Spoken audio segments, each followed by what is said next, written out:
Colorado. Winds are somewhat converging at up to 30 miles an hour along the Colorado front Rockies, the front range, I should say.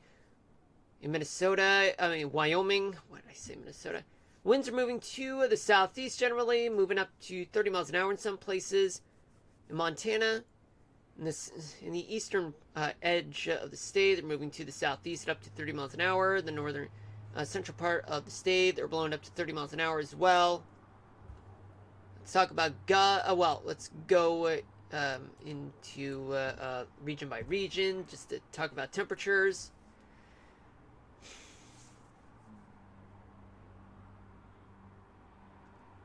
Okay, so temperatures in New England, they range from the mid 40s to the mid 50s. Upstate New York and Pennsylvania, you have temperatures that range from the mid 40s to the mid 50s as well. In the New York City area, temperatures range from the upper 40s to upper 50s. And then we go to the mid Atlantic plus West Virginia. Temperatures there, they're in the 50s to low 60s. Going down to the southeast, you have temperatures all across the southeast. They're in the mid 50s all the way to the upper 60s.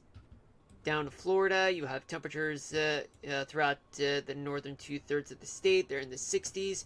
In the southern third, they're in the 70s. Oklahoma has temperatures that are in the mid 50s to mid 60s. And throughout the panhandle of Texas, temperatures range from the upper 50s to mid 60s. Then in eastern Texas, temperatures are at 68 degrees for the most part. Throughout the rest of the Lone Star State, they're in the 70s to low 80s.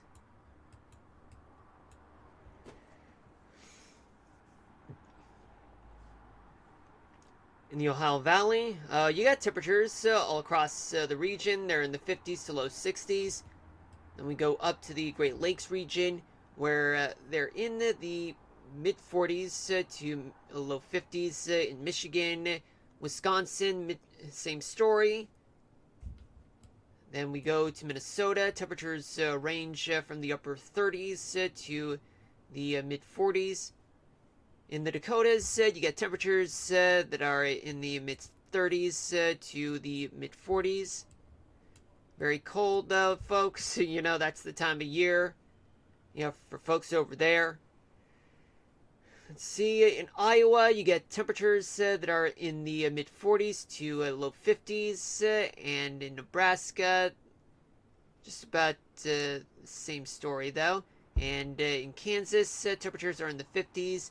Missouri, temperatures range from the mid 50s to mid 60s. We go to Montana, where you see temperatures that range from the low 40s to the mid 50s. In Idaho, you can hold on a minute.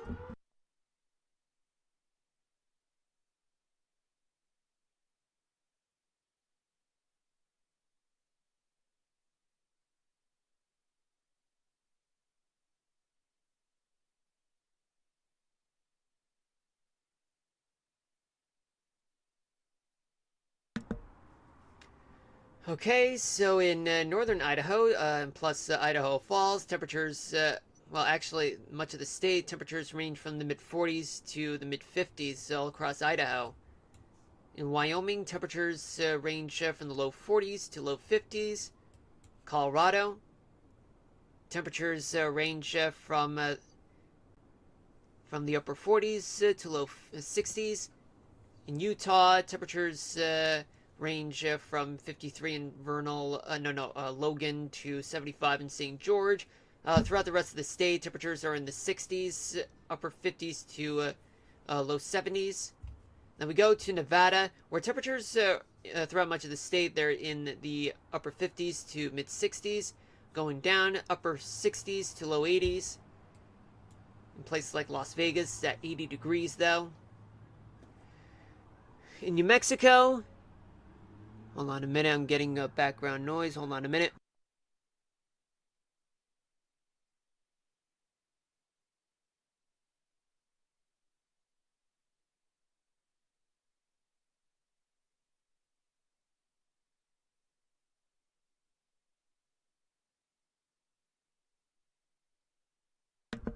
Alright, I'm back. In New Mexico, temperatures range from the low 60s to upper 70s. Hold on a minute again. Never mind. No, 60s in the northern half of the state, southern half, 70s. In Arizona, though, temperatures range from the low 60s to mid 70s in the northern half of Arizona. The southern half, upper 70s to mid upper 80s. Let's go to California. California, let's start off with Eureka at 57. The Bay Area, San Francisco, they're in the upper 60s to mid 70s. 79 in LA, 70 in San Diego, 88 in Indio. The Central Valley, California, they're in the 70s. Going up to the Pacific Northwest, where in Oregon, temperatures range from the upper 40s to low 60s. In Washington State, you get temperatures ranging from 37 in Trail to 53 in Seattle. Now, throughout much of the state, temperatures are in the 40s. Let's take a look at wind gusts. In the Northeast, much of the Northeast, winds they range. Gusts range from 40 to 60 miles an hour, maybe a little stronger in a few places though. From upstate New York, from Albany all the way down to a place east of Charleston, West Virginia. And in the northern plains, you have winds, gusts, they're blowing around 30 to 50 miles an hour. The Colorado Rockies, around 30 to 50 miles an hour as well, and up to 40 miles per hour in gusts in some places in New Mexico, maybe some parts just a little over which. In the Olympic National Park, in the northern part, wind gusts are blowing up to 40 to 60 miles an hour, especially on the northern side of Puget Sound, north of Puget Sound, north of Seattle. Let's take a look in terms of humidity. Plenty of humidity throughout the northern and interior parts of New England. Some places throughout the northern plains, upper Mississippi Valley, and upper Michigan. And the Pacific Northwest is looking very moist today. Very dry throughout Texas, the desert Southwest, and the northern Rockies.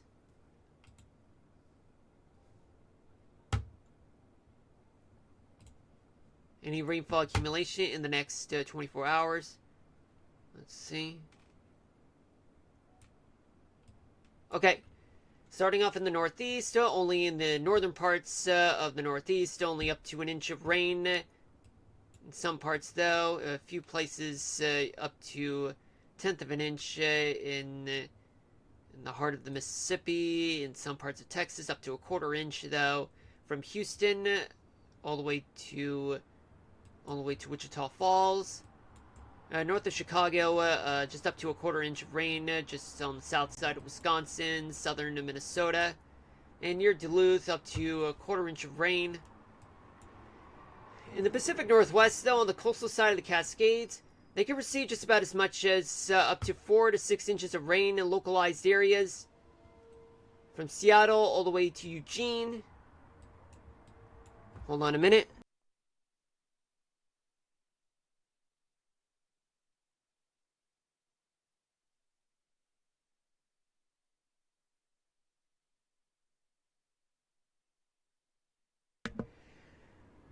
Let's take a look at the snowfall. Okay, just up to 6 inches to a foot of snow in the Adirondacks of upstate New York. Maybe a traceable amounts of snow, up to 3 inches of rain in Vermont and New Hampshire. A few parts in Maine. And a few parts, just about traceable amounts of snow, up to 3 inches of snow, though, in a few parts in South Dakota, Minnesota, and Iowa, Wyoming, Montana, northern Idaho, and northeastern Oregon, and just up to 6 inches to a foot of snow in north central Washington State. Though keep in mind, folks, it's best for you to consult with your local weather office or your local officials just to get the accurate reports. These are just estimates for new snowfall accumulation in the next 24 hours or even rainfall. or even gusts that are happening right now, or wind speed and wind direction. I'm gonna go here. Hold on a minute. Never mind. We're gonna go here because this is where I'm gonna start off. With the 3-day weather discussion. Let's take a look in the upper part of the atmosphere for the next 3 days.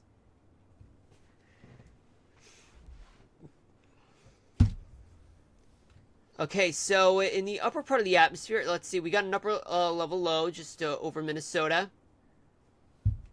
And we do have an upper level low, just a little one, just over off of Southern California, which means that there's a trough just over the upper Mississippi Valley, and then we do have another upper level low, which is a trough just over Maine.